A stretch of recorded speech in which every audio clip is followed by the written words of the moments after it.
Yes, ready. 90 watts per minute. Start.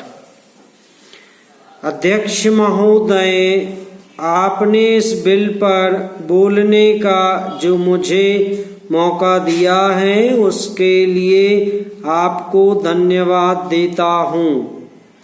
इस सदन के बहुत से सदस्यों ने इस विषय पर अपने विचार प्रकट किए हैं, लेकिन मैं वित्त मंत्री महोदय का ध्यान इस देश की आम जनता की ओर खींचना चाहता हूँ। जब यह बजट वित्त मंत्री जी के सदन में पेश किया तथा उसकी चर्चा समाचार पत्रों, रेडियो और यहाँ सदन में हुई, तब देश की जनता को इस बजट के विषय में जानकारी मिली। इस बजट के विषय में जब आम जनता ने सुना तो उसे बड़ी निराशा हुई।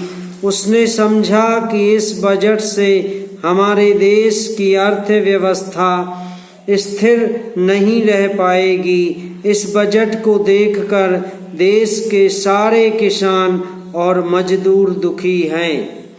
किसानों के लिए बहुत सी बातें कही गई हैं। इस बजट में कहा गया है कि किसानों को बहुत सी सुविधाएं दी गई हैं, लेकिन वास्तव में किसानों के लिए क्या किया गया है यह मेरी समझ में नहीं आ रहा है। किसान को खाद पर बहुत ही कम राहत दी गई है। इस राहत को हम बहुत बड़ी सुविधा नहीं कह सकते हैं। खाद की थोड़ी सी कीमत कम कर देने से किसान का कुछ भी लाभ होने वाला नहीं है।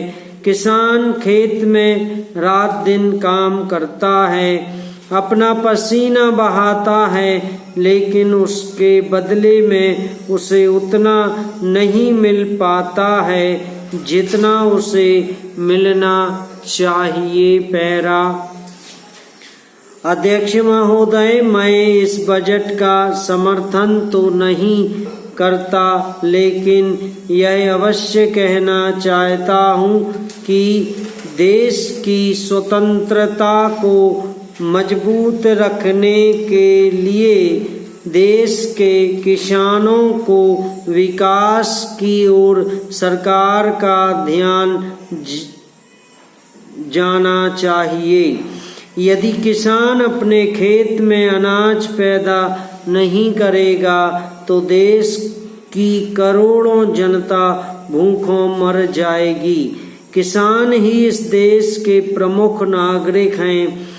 आज कहा जा रहा है कि यह जो बजट प्रस्तुत किया गया है इसमें गांवों की ओर अधिक ध्यान दिया गया है, लेकिन मैं कहना चाहता हूँ कि सरकार को गांवों की ओर जितना ध्यान देना चाहिए था उतना इस बजट में नहीं दिया गया है।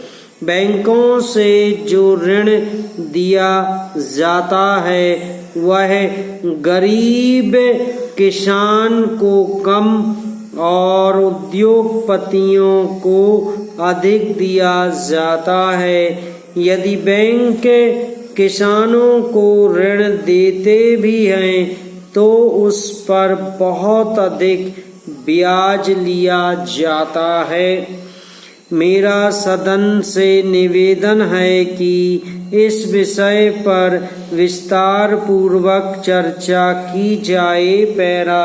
अध्यक्ष महोदय, यह हमारे देश का बड़ा सौभाग्य है कि हमारे यहाँ खेती में काम करने वालों की संख्या बहुत अधिक है। कुछ समय पहले हमारे देश के योजना मंत्री जी ने बताया था कि देश में बेरोजगारी की संख्या बहुत बढ़ रही है, जिन्हें हम खेती के काम में लगा सकते हैं। समाप्त।